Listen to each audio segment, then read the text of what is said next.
जी अस्सलाम वालेकुम। Talha Bukhari here, you are watching our YouTube channel. आज हमारा क्रिमिनल लॉ जो है एलएलबी पार्ट 3 इसको हम स्टार्ट करने लगे हैं। और जो कॉन्स्टिट्यूशनल लॉ है एलएलबी पार्ट 3 का उसको हमने कंप्लीट जो है वो डिस्कस कर लिया है। इसको 18 लेक्चर जो हैं वो हमने अपने चैनल पे अपलोड कर दिए हैं, जिसमें पूरी एंटायर बुक को हमने डिस्कस कर लिया है जो इसकी इम्पोर्टेंट टॉपिक्स हैं। आज हम जो है वो क्रिमिनल जो लॉ है एलएलबी पार्ट 3 का इसको हम डिस्कस करना शुरू कर रहे हैं। और इसमें एक लेक्चर हमारा जो इम्पोर्टेंट क्वेश्चन जो हैं वो हमने डिस्कस कर लिया है। और आज हमारा दूसरा लेक्चर है जिसमें हम देखेंगे कि एक्टस रियाज क्या है और मेंस रिया क्या है। क्रिमिनल लॉ में तीन जो हैं वो मेन जो है वो हैं टॉपिक्स हैं। सबसे पहले है कि क्रिमिनोलॉजी, उसके बाद है कि पीपीसी पाकिस्तान पिनल कोड, उसके बाद है हदूद लॉ। और जो क्रिमिनोलॉजी है इसमें 20 नंबर का क्वेश्चन रहता है और पीपीसी और हदूद लॉ में से 80 नंबर का जो पेपर है वो इसमें से आना है 4 क्वेश्चन। मैं आपको यही सजेस्ट करूँगा कि आप जो है वो क्रिमिनोलॉजी में 20 नंबर का क्वेश्चन कर लें। ये 4 क्वेश्चन में 3 क्वेश्चन मैं आपको बताऊँगा, उसमें से एक आ जाएगा। पिछली वीडियो में मैंने डिस्कस भी किया है इसको अच्छी तरह से। और जो क्रिमिनोलॉजी और हदूद लॉ है इसमें से आप सिर्फ जो है वो पीपीसी को ही करें, हदूद लॉ को छोड़ दें तो आपका छोड़ भी दें तो आपका अच्छे से पेपर अटैम्प्ट हो जाएगा। तो हम वापस आते हैं आज की टॉपिक में। सबसे पहले इसका इंट्रोडक्शन है। A person can not usually be found guilty of criminal offense unless two element are present. कोई भी बंदा तब तक जो है वो गिल्टी नहीं हो सकता किसी भी क्रिमिनल ऑफेंस में जब तक दो एलिमेंट इसमें ना हो। An actus reus Latin form guilty act and mens rea Latin form guilty act mens rea Latin form guilty mind। जब तक उसमें एक्टस रिया मीन्स कि उसका गिल्टी जो एक्ट है वो गिल्टी ना हो और मेंस रिया मीन इसका माइंड जो है वो गिल्टी ना हो, जब तक ये दो एलिमेंट ना होंगे तब तक कोई भी ऑफेंस कमिट ना होगा। Both the term actually refer to more than just moral guilt and each has a very specific meaning। इसका specific meaning है which varies according to the crime इसकी specific meaning होती हैं। but the important thing to remember is that to be guilty of an offense an accused must not only have behaved in a particular way but also usually have had a particular mental attitude of that behavior। ये नहीं कि सिर्फ उसका behaviour ही particular ऐसा behaviour करे जिससे कोई crime commit हो, बल्कि उसका पार्टिकुलर माइंडसेट भी हो क्राइम कमिट करने का, तब ये है वो पूरा होता है ये। उसके बाद इसकी हम डेफिनेशन देखते हैं एक्टस रियाज की।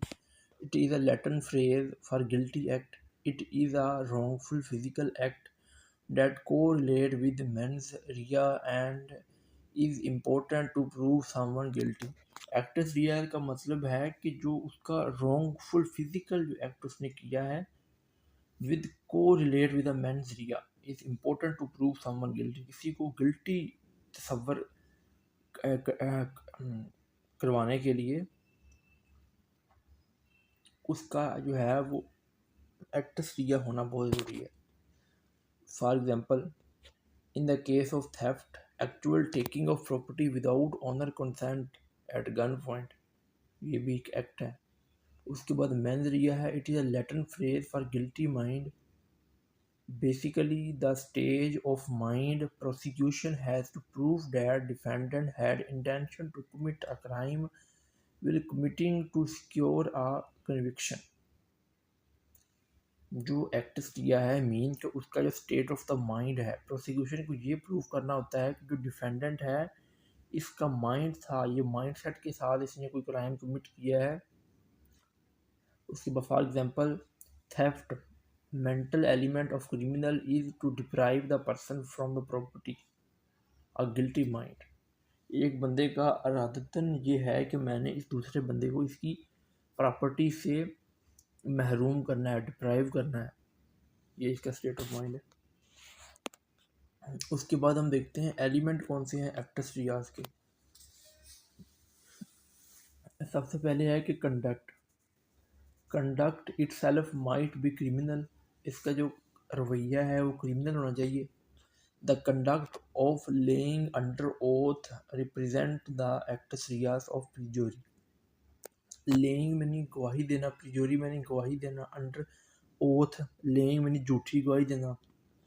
It does not matter that whether the lies is the believed or if had any effect on the outcome of the case, the actus reus of the crime is complete upon the conduct. जो acts रियास है ये completely depend करता है conduct पर। जब कोई conduct criminal नहीं होगा इट मीन्स कि इसका जो एक्टस रिया वो फॉल नहीं करती। उसके बाद है कि रिज़ल्ट कंडक्ट हो गया, उसके बाद कोई रिज़ल्ट निकलना चाहिए। The actus reus may relate to the result of the act or omission of the defendant. The conduct itself may not be criminal, but the result of the conduct may be. It is not a crime to throw a stone, but if it hit a person or smash a window, it could amount to a crime. Causation must be established in all result of crime. जो crime conduct आपने किया है criminal, उससे कोई ना कोई result निकलना चाहिए। तीसरा पॉइंट है कि state of the affair. For state of affair crimes the actus reus consist of being rather than doing, being drunk in charge of a vehicle और बीइंग एन इलीगल एलियन। उसका कोई state of the affair हो, उसने कोई गलत काम किया हो, उसके बाद omission.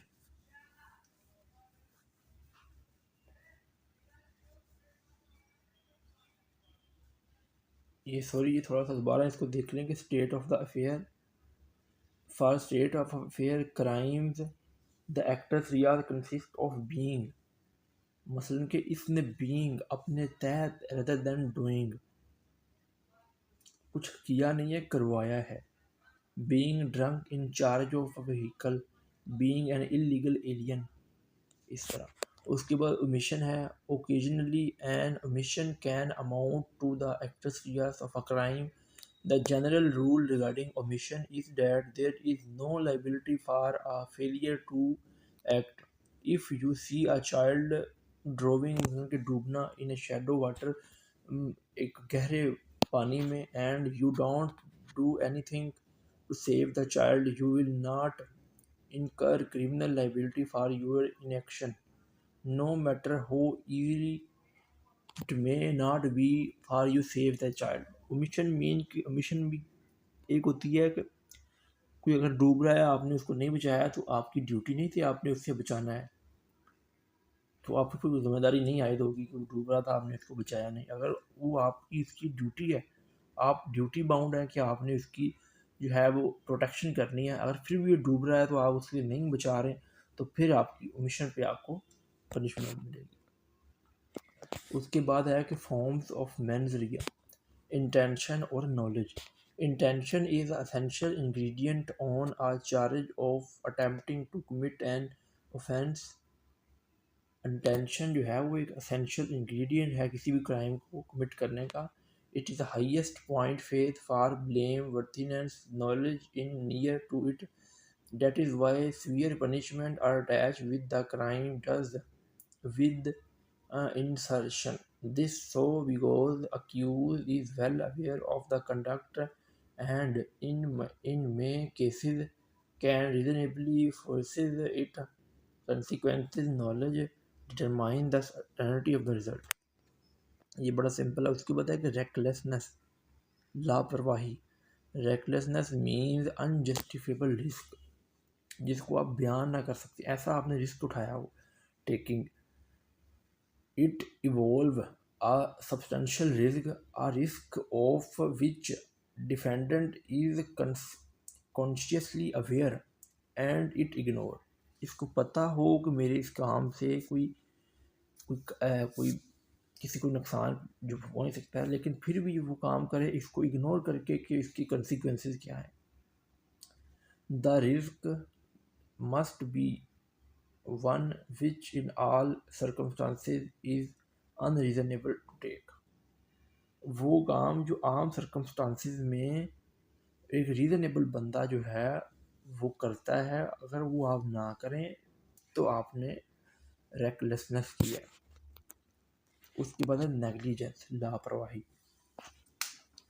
Negligence means the failure to take due care which a person is expected to take it in the circumstances of the particular situation.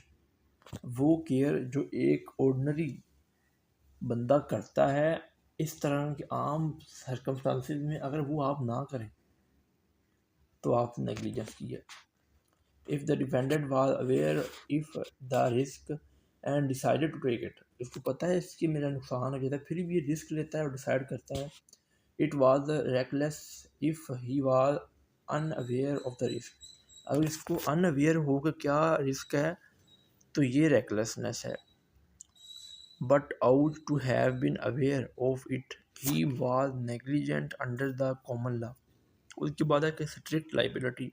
Strict liability is a case in case where no mens rea is required, defendant is held liable for the criminal offence at the same time। Conclusion: to conclude that there are two basic essential elements of the crime, actus reus and mens rea. The prosecution is generally required to prove actus reus and mens rea and existing of the two at the same time. When these conditions are fulfilled, only then the criminal liability can be imposed। बड़ा simple सा इसका conclusion है, एक दफ़ा दोबारा देख लेते हैं। इंट्रोडक्शन देखें इसका, उसके बाद इसकी डेफिनेशन लिखें, उसके बाद इसके 4 एलिमेंट हैं वो लिखें, उसके बाद इसकी मेंस रिया पे आ जाएं, इसकी 3 फॉर्म्स हैं वो 4 फॉर्म्स हैं वो लिखें, उसके बाद इसका कंक्लूजन लिखें। बड़ा सिंपल सा टॉपिक है और ये हर दफ़ा क्वेश्चन तकरीबन आ जाता है। इसको आप अच्छी से प्रिपेयर करें।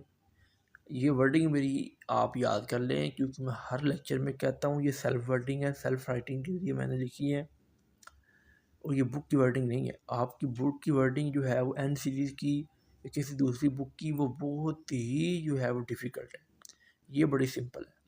और इस मेरे लेक्चर को देखने के बाद अगर आपको और भी कोई ज़रूरत पेश आती है तो आप कंसेप्ट वहाँ से ले लें, सुन लें, लेकिन वर्डिंग ऐसी ही अपने रजिस्टर पर लिखें और जब पेपर नज़दीक आ जाए तो यहीं से तैयारी करें और जिससे से अपना पेपर जो है वो तैयार करें। होप सो आपको लेक्चर पसंद आया होगा। Thank you. नेक्स्ट लेक्चर में मुलाकात होगी। Thank you.